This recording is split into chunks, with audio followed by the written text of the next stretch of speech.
Ito yung 3.5 TRS. 3.5 to 3.5 TRS. Ano pa? Meron dito USB to lightning. Meron pa pala nito. USB-C to lightning cable. Ito yung charger. Yan. Ito kailangan ko to. USB-A to USB-C. Tsaka meron tayong windscreen. Yan. Windscreen. Yan. Alright. Ganda. Floppy. So ano meron? Ito na. Buksan natin. Yan. Excited na ako. Excited akong buksan.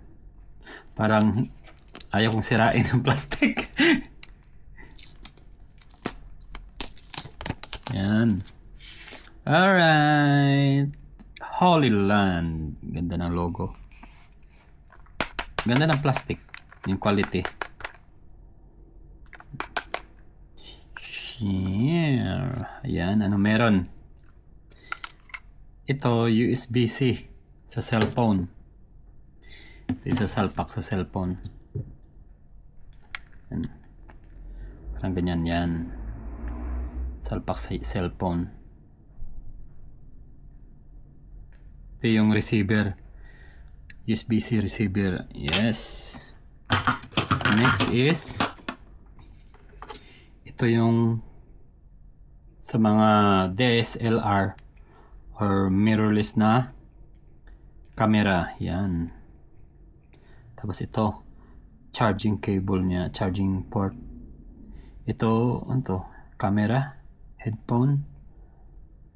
Yan, ito yung volume knob niya. Yan, receiver siya ng TX1 at saka TX2. Wow. At saka ito na. Yan, ito. Very small.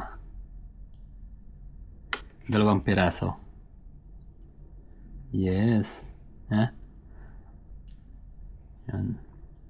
Ayan. Short video. Okay. That's it. Alright. Holy Land. Charging port.